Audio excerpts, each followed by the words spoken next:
Hello, everyone. Welcome on in. It is a new week here on Betting Weekly Game Bet Match, number one tennis betting podcast and YouTube show brought to you in association with Bet Rivers, your hometown sportsbook. I am Nigel Seeley.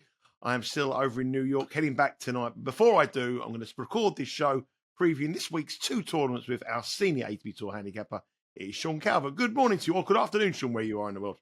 Yeah, good afternoon. Good morning to you. Yeah, you all right? Yeah, I'm cold. Very cold. It's been freezing here. Freezing. I know you don't like. I know you don't like the cold. I don't. I feel like it's -6, -7. Oh, is it that cold? It was -6, -7. Yeah, Thursday, Friday. Yeah, freezing. I've just been stood on a football field in the freezing cold, watching Lagan play football badly, as it happens. Yeah. So I'm all right now though. Back in the warmth of my office. I got my Delray Beach merch T-shirt on. Right. So yeah, it's all good. Yep. So this week we have two tennis tournaments to preview. We have the Dubai tournament, the tournament that I've been at for the last couple of years, but this year I've changed from the beautiful conditions, lovely sunshine in Dubai, with the freezing cold over here in New York. And we also have another tournament in Mexico where the weather is very, very warm and very, very hot. We'll come on to the trends a little bit on that one as well. Bad week last week, Sean, wasn't it? I mean, the matches, we couldn't get a read on the tournament. It was a real poor week from us last week. Yeah, I mean, February is a very difficult month with these tournaments all over the place. This week in particular is tricky because you've got three tournaments. Obviously, one in Dubai, in the Middle East on a hard court. Then you've got a clay at altitude in Santiago, another hard court in Acapulco, played at ridiculous time of the night for pretty much everybody. So this week's a bit tricky. But yeah, February, I've always said, many times February is probably the hardest part of the tennis season because you're still not really got a read on a lot of the players because in particular this year there's been an awful lot of injuries, hasn't there, as well, and sometimes you just have a bit of a bad week with it, but we move on. We said that the Russians did well over in Qatar and they continued their trends with a win for Andrei Rublev, and the Russians do well in Dubai, where we are starting this week. As I said, it's a tournament that I have been in attendance the last couple of years. The weather is usually beautiful. It looks like it's going to be a little bit hotter than usual here for this week, which is making me even more disappointed that I'm not going there sitting with my shorts on rather than 3 layers of jackets walking around the 7th Avenue. Sean, before we go into the bets, before we go into the draw, give us the trends over in Dubai. Yeah, so it's played on a quickish Deco turf outdoor hard court. I assume it is because the ATP don't tell us anything anymore. But that's basically what it's been for many years. I can't imagine it's changed. It's as you know for yourself, it gets colder and slower at night. The balls do fly quite a bit during the day. It's a thin desert air that they have over there, and wind is often an issue there as well. If you look at the last 4 editions of this tournament since COVID, 82% holds of serve and 73.7% first serve points won. That makes it a decent paced outdoor hard court, but the night matches and the swirling wind, it makes it difficult to play. The aforementioned Rublev spoke about it last year. He said it's really hard to play in Dubai, even if you've come from Doha, which isn't, it's not exactly far away. He said the conditions are very, very different between the two tournaments. It's tough to play here. And that combination of factors tends to mean that there aren't many tie breaks at this tournament. Only 33% of the matches in Dubai since COVID have featured a tie break. And going back further, it was even less. It was at one stage, it was the lowest number of tie break matches of any outdoor hardcourt tournament. So although it's a quickish surface, the other conditions make it difficult to play and make it have quite fewer tie breaks than you would expect. So I looked at over 10.5 games in set one. Only 27% of the matches went over 10.5 in set one in the last 4 years. So that would equate to odds of about 3.7 plus 270 is what you would be looking for if you wanted to take over 10.5 games in set one at this tournament. And underdog winners here is really poor. 27% only underdog winners on average, which makes it one of the worst on the tour outside of majors. As I've said before, the 4 majors are pretty much always the lowest return in terms of underdog winners. This is only slightly better at 27%. I'm just going to check the weather, actually, because when I looked earlier on, it said it was going to be around about 23 to 26 centigrade all week, which is, I don't know whether that's normal That's about for norm. That's about norm this time of year. Right. Okay. I think it's going to be 28 tomorrow, Monday, but the rest of the week sort of no higher than sort of 25 by the look of this. But windy, it's going to be. I mean, you've experienced the conditions firsthand. I haven't, but it's going to be 22-mile-an-hour winds on Tuesday, 17-mile-an-hour on Wednesday, 19-mile-an-hour Thursday, 21-mile-an-hour on Friday. So I would suggest that conditions this week are going to be pretty tricky for the players. Just looking at the trends, there's been quite a few big price finalists here. Last year, Bublik was a 40-1 finalist. Jiri Vesely was 150-1 when he made the final here in 2022. Lloyd Harris, 2021, was 170-1. I think he was either a qualifier or lucky loser. Qualifiers have made the final here in 2 of the last 4 years. And perhaps the most interesting trend here is that only Daniil Medvedev in 2023, since Roger Federer back in 2005, and that was when Doha was played in January, has won Doha and Dubai in the same season. So we can discount Federer because in the old days, Doha was played pretty much the first week, or certainly the first few weeks of the tour of the season. Now it's played just after Doha. So Medvedev really is the only guy that's won this tournament back to back, which he did a couple of years ago. Yeah, if you look at the previous winners, Ugo Humbert won it last year. Medvedev won it in 2023. Rublev, who just won the tournament in Doha, he's won it in 2022. Karatsev won it in 2021. And Novak Djokovic was the last real big name star, really, I suppose, the big four to win it back in 2020. The one thing I would say, Sean, the WTA tournament last week, it was at the same venue, and it was very windy there as well, and it caused a lot of shocks. There was a lot of shocks in that, or the top 4 players never got through to the latter stage. I think Rybakina was the only one who got through to the semi-finals. Early exits for Swiatek, early exits for Sabalenka, early exits for Coco Gauff, and the final was between 2 players, Andreeva and Towson.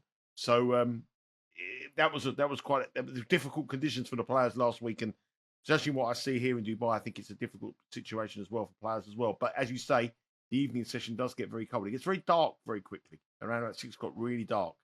And the conditions change very, very quickly. Obviously, the desert heat. But when the sun is out, it is very warm this time of year. And 23, 24 is about the sort of normal conditions for this tournament. Let's have a look at the draw. The top half of the draw sees Daniil Medvedev, the number 1 seed. He is scheduled to meet the defending champion, Ugo Humbert. But Ugo Humbert starts off with a real difficult match against the Hechka. In the next part of the draw, at Q2, Tsitsipas is the 4 seed. He will play Dimitrov, but both of those look very, very vulnerable.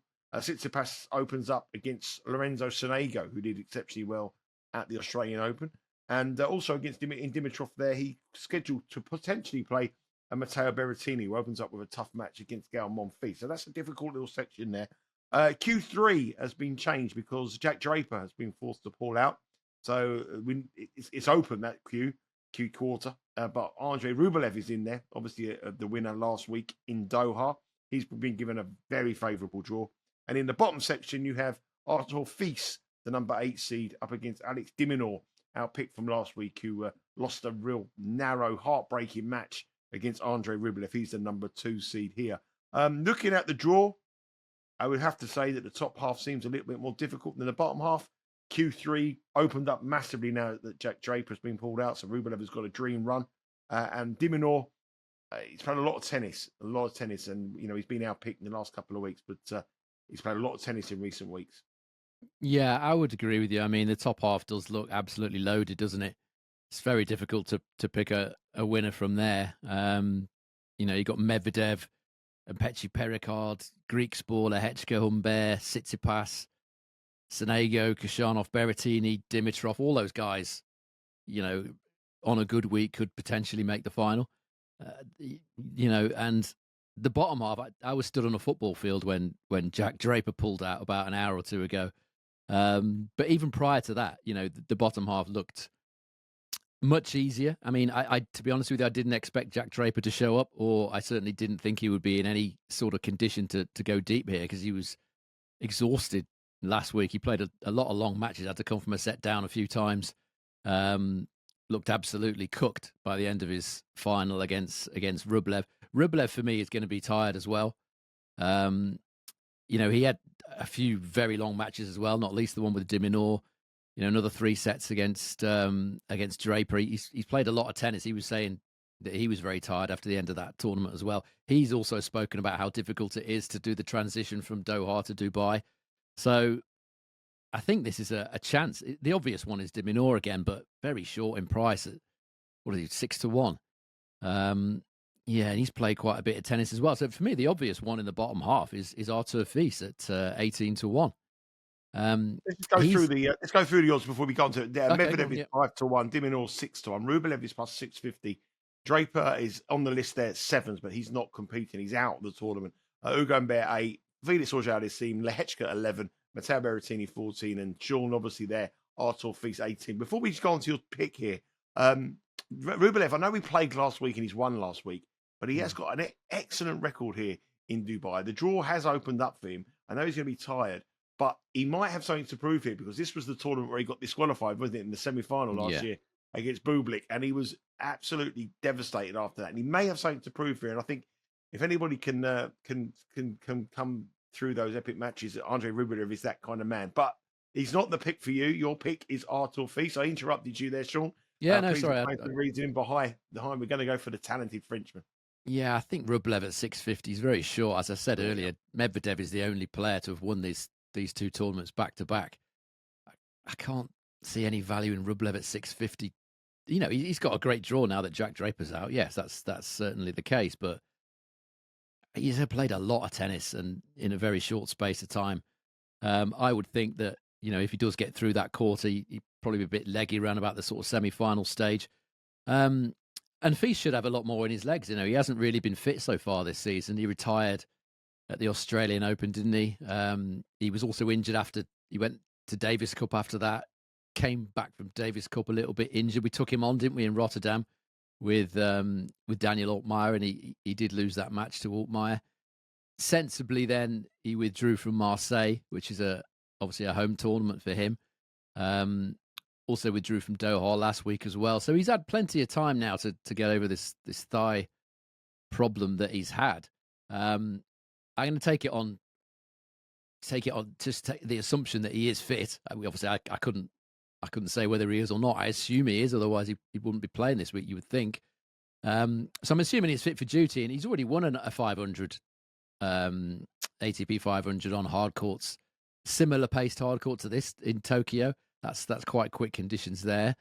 I think he's the value choice. Yeah, I'm slightly tempted with Bublik as well at a mad price of about 100 to 180 to 1 or something like that. He would be an absolute hot dog pick, Bublik. I'm not sure I want to be going there at this stage of the game, but I think Fils is the obvious one for me. As you said, Diminor's played quite a bit of tennis as well. Popyrin's got a shocking record at this tournament. He's one I briefly considered, but his record here is very bad. Felix is another possibility as well. He could get mugged by Bublik in the first round, potentially, if Bublik's motivated. So I think it's worth the risk. I'm not going to go too heavy on this tournament, but Fils 18 to 1 for me, I think is potentially the value in that bottom half. The action starts at 5 a.m. on Monday morning, so a very, very early start. Head across to the Bet Rivers website now. Download the app. Remember to get there and get those prices, those bets on early. And Artur Fils is Sean's pick to win the tournament over in Dubai. Really, it's a sort of a case of just ruling out so many players, and you've left with the few that there's reasons to rule out so many people at the top end of the market that you're left with Artur Fils by elimination, really. Let's have a look at some matches. You've got 3 matches you want to discuss. And remember, before we go on to these matches, hit that subscribe button. Thanks very much for everyone who's hitting that subscribe button. We're almost there, 8,000 subscribers. We really want to get that very shortly. So hit that subscribe button. And obviously, the more views we get, the more times the shows gets out, the algorithm. So keep watching, keep hitting that subscribe button. And hopefully we can hit 8,000 subscribers and 1 million views is fast approaching for us here on the Betting Windy Studios. Okay, let's move on to the matches. A very heavy head-to-head is focused on our first play, but the bookmakers aren't even looking at that. Bet Rivers are not even thinking about the head-to-head. Kareem Khachanov is minus 530 against Dan Evans, who is plus 390. The spread here is 4.5 underdog for Evans getting a 4.5 start. and the total here is 21.5. And the head-to-head is 5-0 to the Brit. Dan Evans won their last match in the US Open last year in an epic 5-setter, and he's won fairly comfortably. He's won 3 of the matches in straight sets, but it's an overwhelming head-to-head of 5-0. I know Dan Evans isn't playing very well, but saying that, Karim Khachanov isn't playing very well either. Their record this year on hard courts is absolutely identical. 2 wins from 5 matches, but minus 530. I mean, that's a very, very low price for Khachanov here. Yeah, I mean, head-to-head backers will be all over this. They'll be rubbing their hands together, and I can see why, because if Evans is fit and motivated, I'm going to take it as read that he's motivated, because he certainly hasn't looked motivated in challenges this season. You can kind of understand that. What is he now, 34 years of age? I can't imagine he's going to enjoy like the Glasgow Challenger and Manamar and all these places. He's made a decent living out of this game. I can't imagine he's going to be too enamoured about going to some of these places. Now he's got a wild card into a 500. We'll see what Evans has got left of his career. He's only 34. He's not that old, really. If he's fit, I think the key problem for Evans in recent times, certainly in the last year or two, has been fitness. If he's fit, I mean, it's always been a great matchup for Dan Evans, which is why he leads it 5-0. He even won as a plus 229 underdog at the US Open about 6 months ago, which was the longest US Open match in history, incidentally, 5 hours and 36 minutes. You wouldn't have thought, if he's not that fit, you wouldn't have thought he'd be able to win a match of that length. He also beat Khachanov on clay as a plus 344 shot. If you look at the head-to-head overall, in terms of service points won and return points won, 105 to 95 in favour of Evans. Interestingly, Evans wins 10% more of his first serve points than Khachanov does. You wouldn't class Evans as a big server. Khachanov you would class as a reasonably heavy server. Evans winning more of those first serve points. Evans winning far more return points, 39%. And Khachanov, strangely, not really able to do that much on the Evans serve. Evans has outserved him in this matchup over all 5 matches, including one on clay. Khachanav's only held serve 74% of the time against Evans. Evans has held 83% of the time. And just looking at the techniques of it, the issue for me for Khachanov with this particular matchup is he's got a very extreme grip on the forehand, Khachanov, which makes it hard for him to attack off low balls. And Evans is one of the best in the game with the slice. He can really knife that slice, keep it low. That's, for me, one of the main reasons why he's had a lot of success in this matchup. Khachanov struggles to attack him on that forehand side. Evans doesn't give him any rhythm either. Evans is an all-court player. He'll approach the net, little dinks and drop shots and slices. Khachanov doesn't like that. And, it shows in this matchup. He should have won that one in the US Open, incidentally. I think he was quite some way ahead in the final set, Khachanov, but couldn't get it done, couldn't get over the line against Dan Evans. He doesn't play well here either, Khachanov. He's only made 1 quarterfinal, no further, in 8 appearances here. So he's 6-8 win-loss at this tournament, so it's not a tournament he's gone particularly well at. Evans is a former semi-finalist here, was back in 2020, but he's proved himself in these conditions. And this is all about whether you think Evans has still got enough in him, in his body, in his game. But you would think that given a wild card here into a 500 and your first match is against an opponent you're 5-0 against, you would think he'd be motivated for this. So I'm taking Evans just to win a set here, and that's plus money, plus 125 at Bet Rivers that Evans wins a set in a matchup that he's dominated, really. Yeah, motivation is the key for Evans. Not only about physicality, but what's between his in his mindset as well, whether he wants to really go for it. But whatever way you look at it, it's a price that if you like your head-to-head, you will be all over this one here. And remember, Bet Rivers have about 28 different markets available on this match. We scheduled to play tomorrow at 7 a.m. Eastern time. So an early start again. So if you want to get with Dan Evans, get on the cross now to the Bet Rivers website, play that market there. Shulder's giving you a prop market, Dan Evans to win at least a set, something he's done in every single time he's played Khachanov, and he's won every single match. And that looks a value play. If you're the head-to-head bettors, you'll be getting involved in the next match as well because it's Stefanos Tsitsipas against Lorenzo Sonego.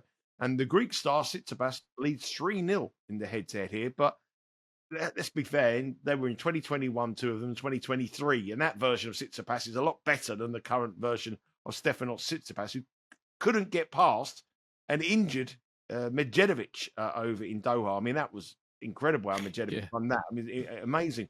Lorenzo Sonego has had an absolutely amazing start to the year, reaching the, was it semi-final, quarter-final of the Australian Open? I think it was reached the quarters, quarter-finals. Got beat by Ben Shelton. And he's I think he's 6-3 on the year on hard courts, and yet he's an overwhelming underdog here at plus 188. There has been continued support for Stefanos Tsitsipas since these lines come out, and the money keeps coming for the Greek here. I don't get that. Spread is 2.5, total is 23.5. What are we missing here? How can Tsitsipas not beat a one-legged Medvedev, and yet he's now minus 240 to beat Lorenzo Sonego, who's playing in the form of his life? Yeah, I mean, it's a terrible price, isn't it? This is just priced on, unless somebody knows something I don't, this is just priced on the old Stefanos Tsitsipas, the name of Stefanos Tsitsipas, the Grand Slam finalist, former world number 2. You know, he's not that player at the moment by any means. He just can't get anything going, can he, Tsitsipas, at the minute? I mean, granted, it was a kind of a weird and tricky situation for him with Medvedev hobbling on one leg as he was last week. He was kind of hamming it up a bit, wasn't he, Medvedev? He was making sure everybody knew he was injured. But he didn't handle it at all well. Tsitsipas is not a young man, you know. He's 26 years of age. He's been around this block many times. You would have thought that he's got the variety in his game to move Medvedev around, but he just kept feeding him the ball, and Medvedev was saying, "Well, thanks very much. I'll crush this," and so he did, and ended up, you know, winning the match very improbably. Just another poor bit of match play from Tsitsipas, who's, I don't know, he just doesn't look the same guy at all, has he? The last couple of years now. If you're just looking at statistics, forget everything I've said about Tsitsipas as an opinion. If you just look at the stats, last 12 months in outdoor hard at main level, Tsitsipas 40% win rate and a service points won and return points won total of 99. And that's from 20 matches. It's not from 5 or 6.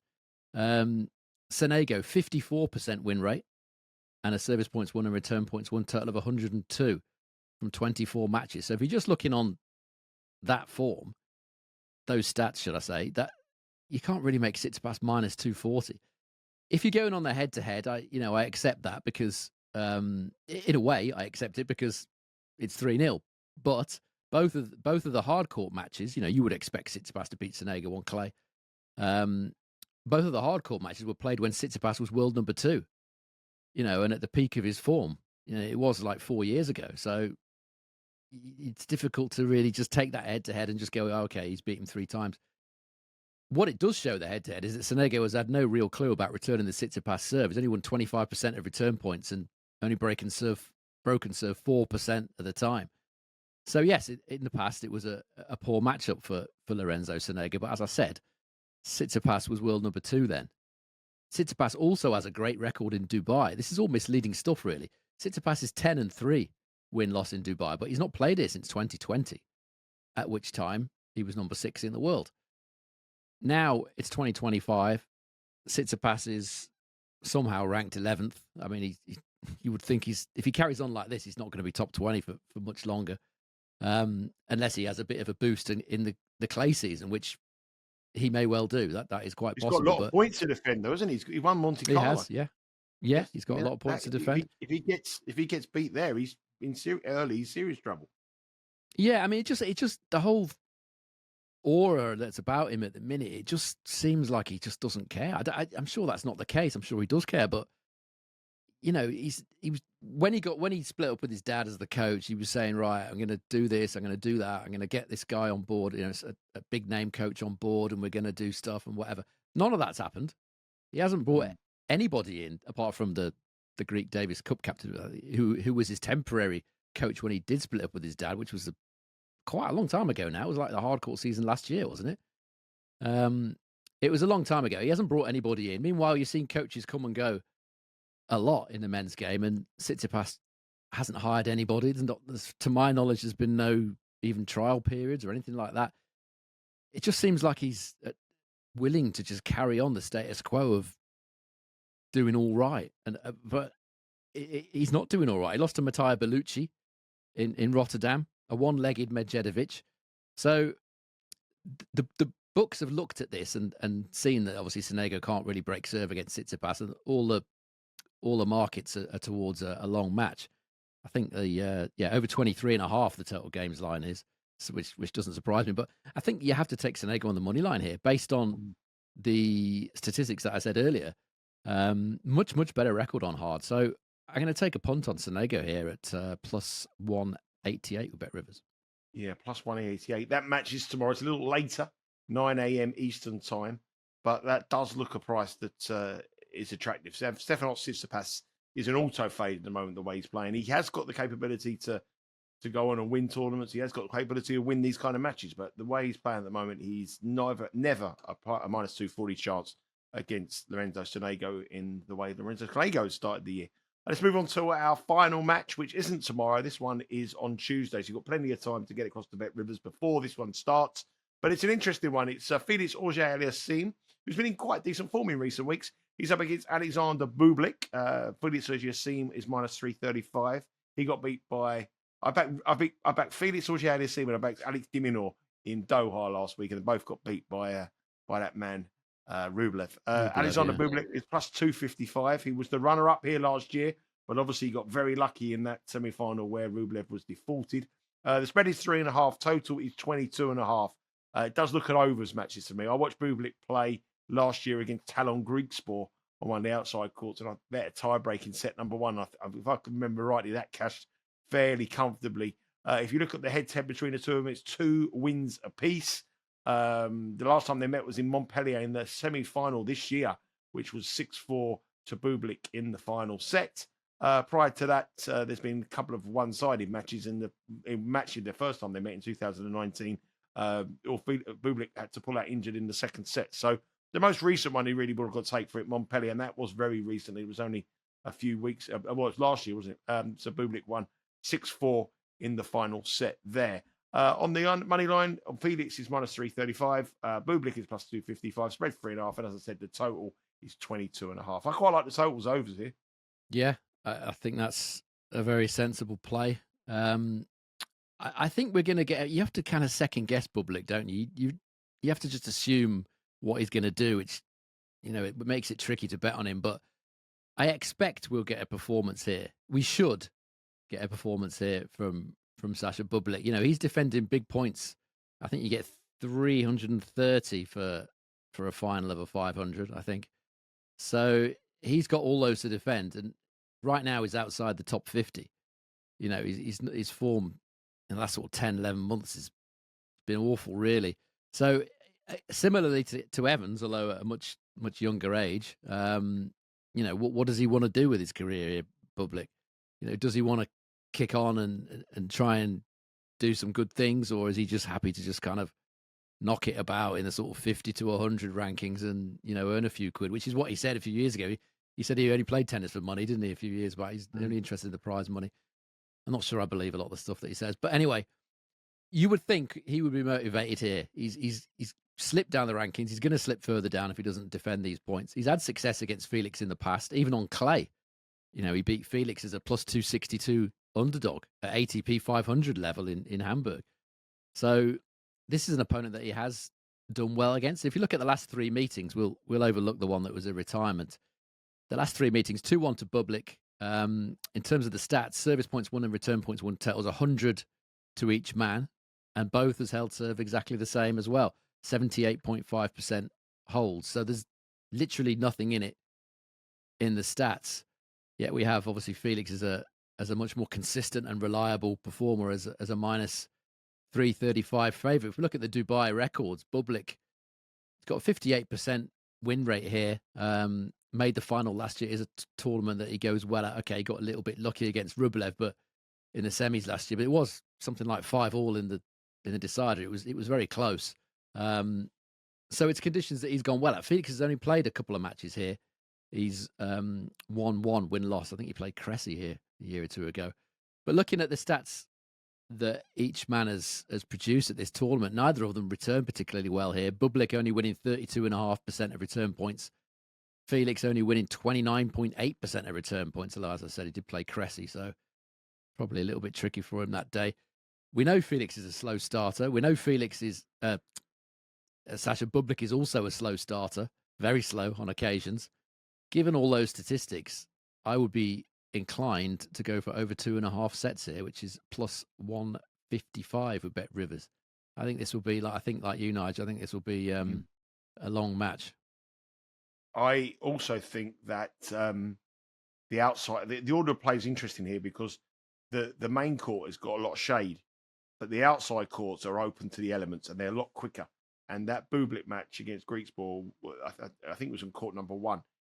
It last year was a lot. Do you get more wind there as well, though? Yes, you do. Yeah, you would do. But you get the sun, but it's open like to the elements. It's not. There's no cover for it, and it's a real sun trap. If you're sitting out there watching it, it feels a lot hotter. And I like this one here over 10.5 and over a tie-breaking set number 1. That's what I'll be playing here as well. So we're all on the same lines. Whether that's a good thing or a bad thing, given our form at the moment, I don't know. But we're looking at the totals here in terms of elements. Remember that match is on Tuesday, not tomorrow on Monday. So you have plenty of time to get across. There's 28 different markets available. Bet Rivers, look at everyone that's involved on the totals and the games and various different things like that. So that is Dubai wrapped up. Now, I've got to make a bit of an error here because at the top of the show, I said we had 2 tournaments and I did all the research on 2 tournaments in my hotel room, but I did the research on the one in Mexico and the one in Dubai. I forgot Santiago. Didn't even realize Santiago was on. Well, we haven't got odds for Acapulco, so yeah. Well, I'm just about to say, well, there is a tournament in Acapulco. We haven't got any odds on that. I didn't check the graphic either, the email that John sent. So the waste of time doing the Mexican one. So I did wonder why you said Mexico. I just thought you got it confused. No, I just looked at. I just thought there was 2 tournaments. I think the Santiago one's passed me by completely. So I'm completely cold on this one. It's over to you, Sean. But let me just give you some of the statistics from here. Previous winners: 2024, Sebastian Baez won the tournament. 2023, Nicolas Jarry won. 2022, Pedro Martinez. 2021, Garin. 2020, Sayworth Will. Before we go on to the draw and look at the tournament winner prices with Bet Rivers, Mr. Calvert will give us all the trends we need to know about this week. I can imagine it being really, really hot, Sean. Yeah, it's warm. Yeah, wouldn't mind going to this. Actually, this is my kind of tournament. It's a bit of a trek, isn't it, to Santiago? I mean, I do speak some Spanish, but probably not good enough to make myself understood in Santiago. Excuse me, can you tell me where to get the free bus? What's the free bus in Spanish? I don't know what free is. Bus is just autobus. I'm not sure what free is. No mucho costo autobus. You say no dinero, which obviously no money. Dinero, yeah. You could say that. I will be getting the $1 bus in Indian Wells, incidentally. Don't worry about that. So this is played at almost. This is what you need to know. It's played at almost 1,000 meters of altitude here. So it plays quicker than the usual sea level clay tournaments. I think they're using the same balls they did last year anyway. They use Wilson balls here, or they did last year, which is the same as Rio and the same as Buenos Aires, but you would expect it to be a little bit quicker because of the altitude. It averages 77% holds and 68.6% first serve points won, but that hasn't transferred into particularly many tie-break matches. Only more than Dubai, incidentally. It's 35% of these matches feature a tie-break. It normally follows in places like Kitzbühel and Gstaad that you get and Madrid that you get a few more tie-breaks, but that hasn't been the case here. Over 10.5 games in set 1, only 27% of the matches in the 5 years that it's been on tour have gone over 10.5 games in set 1, which equates to odds of 3.7 plus 270. But the other thing that interests me here is the amount of underdog winners. 36% on average is pretty healthy, and 43% in the 5 editions in round 1. 43% underdog winners in the opening round over the 5 editions here. The weather, as you said, Nigel, pretty warm. In between 30 and 33 all week, so pretty hot. A little windy as well, sort of 15, 16 mile an hour. Not quite as windy as Dubai, but a little bit of wind around. Now, the trends, last year's quarterfinalists, 5 of the 8 quarterfinalists last year were the kind of players that haven't really got a great deal of power. Baez, Pedro Martinez, Corentin Moutet, João Munar, Luciano Darderi. They're not what you would call power players. Sometimes it works out in these altitude clay tournaments that the guys like Caballes Baena, he's won quite a lot at slight altitude on clay, sometimes gives these guys a little bit of extra power, and because they've got a lot of control as well, they go well at these tournaments. The number 1 seed has only made the final here once in the 5 editions that have been played. The last 4 winners have all been priced between 5-1 and 8-1, so not too many surprises. And qualifiers have made the semi-final a couple of times in the 5 editions that have been played so far. Let's have a look at the draw, and the top 4 seeds get buys. It's a 250 event, so the top 4 seeds are buy through to the second round. Cerundolo is the number 1 seed. He's through in the top half of the draw. Martinez, the number 4 seed. The Spaniard is also in the top half of the draw. They're buys through. And in the bottom half of the draw, we have the number 3 seed, Sebastian Baez, who's through to the final in Rio tonight. So what state is he going to be when he arrives there? And a Tabilo, who's not in great form. So Baez and Tabilo. It's the usual names of South American clay courts in this tournament. If you look at the draw, Cerundolo in that top half. Echeverry is in there as well. That'll be Q1. Martinez will be in Q2 with Darderi, but Saboth Wild is in there. Laszlo Jerry's in there as well, can play on clay. Q3, we have Navoni, who is in there alongside Comensana and also Sebastian Baez.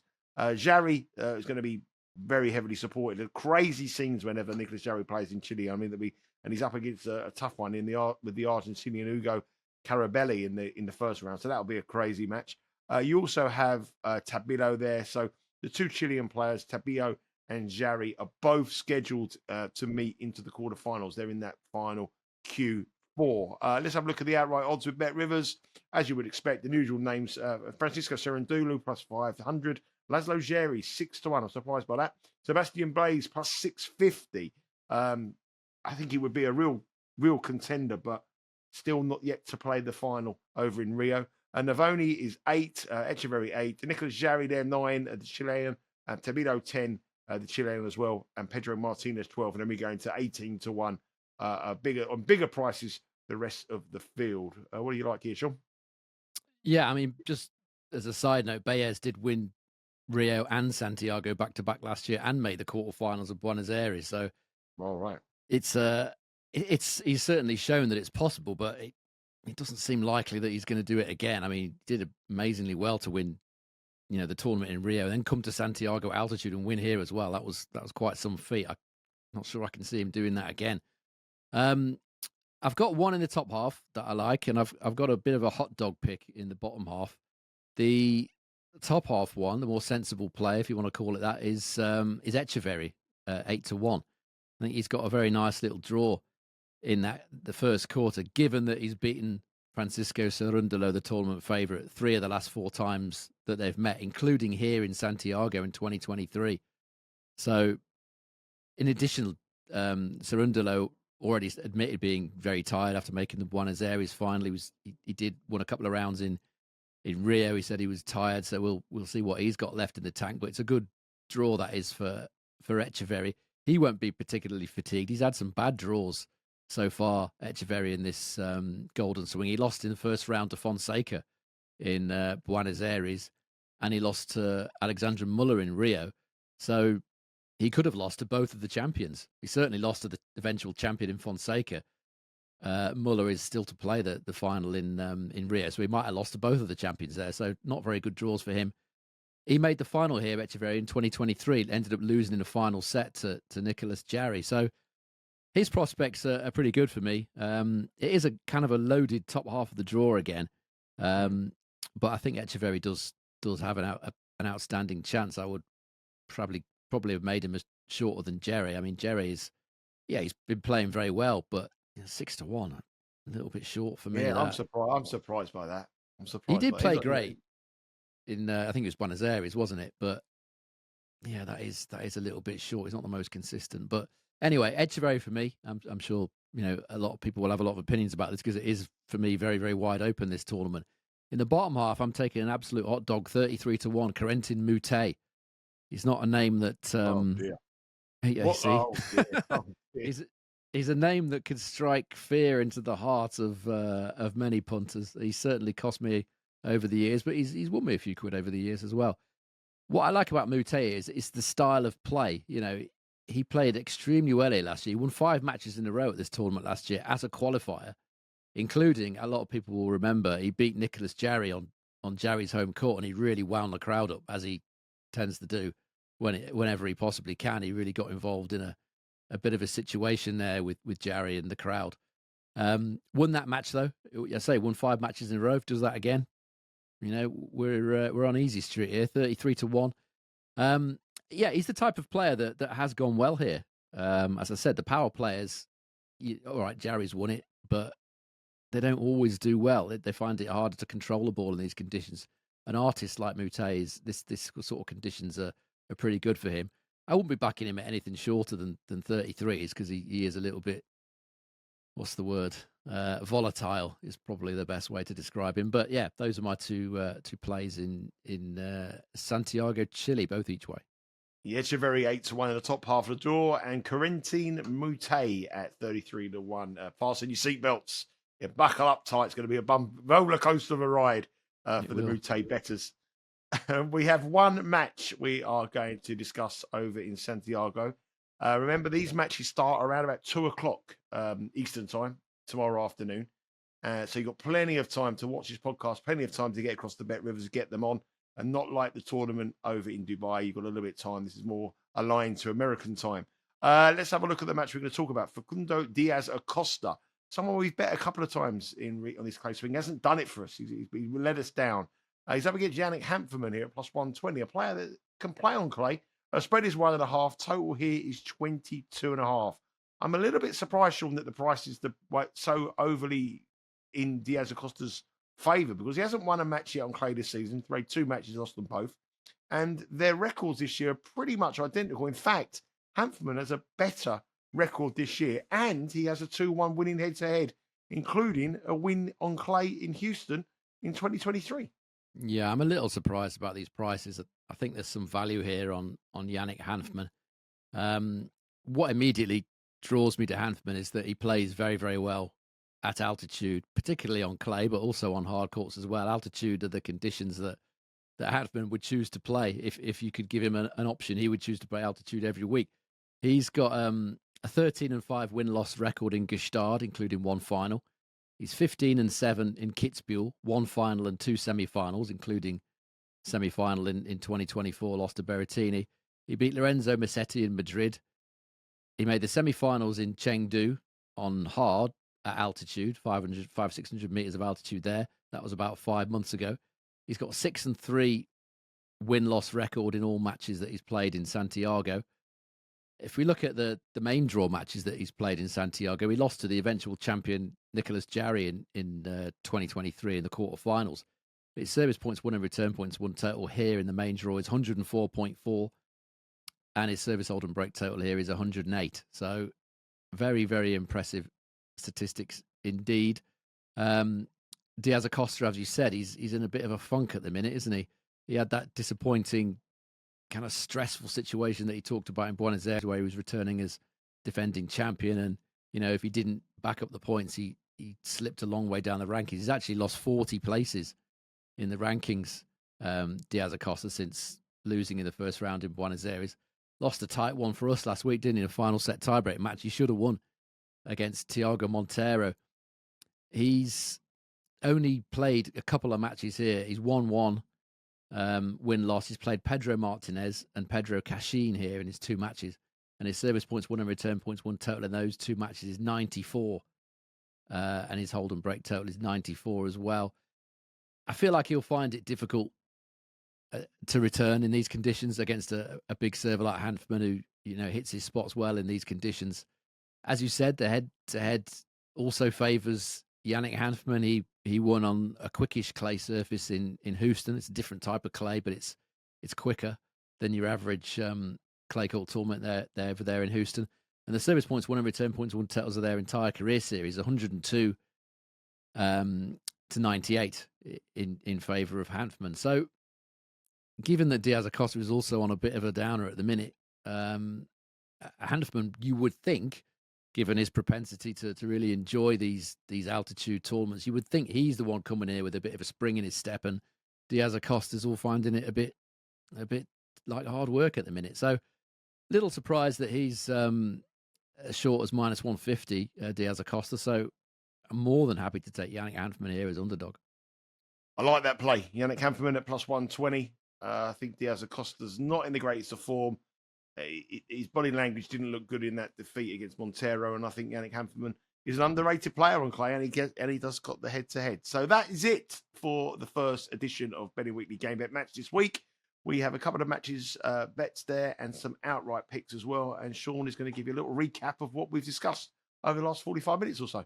Okay, so here in Santiago, not here, I'm not in Santiago, but in Santiago, Yannick Hanfmann is my match bet there. He's plus 120, I think, with Bet Rivers to beat Diaz Acosta. The outrights, I'm taking a couple here. Thomas Martin Echeverry in the top half, 8-1, and my 33-1 hot dog pick, Corentin Moutet, 33-1, also each way in the bottom half of the draw. Moving on to Dubai, if I can get that page back up. The outrights there, there's only one actually. It's Artur Fils.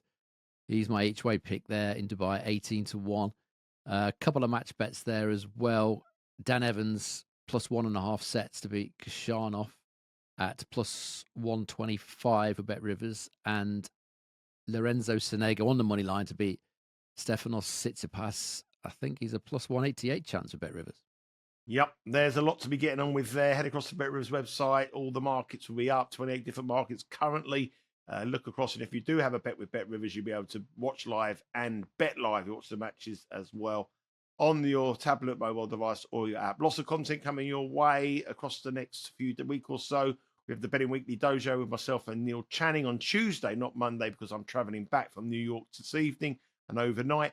And tomorrow, as soon as I get back, we're recording a midweek special of Premier League, the Premier League show, Betting Weekly Premier League, with myself, Jack, and Dan Robert. Remember, Betting Weekly live every day this next week, 11 o'clock Eastern Time, 4 o'clock in the UK. The guys are on fire last week, giving you picks and winners galore.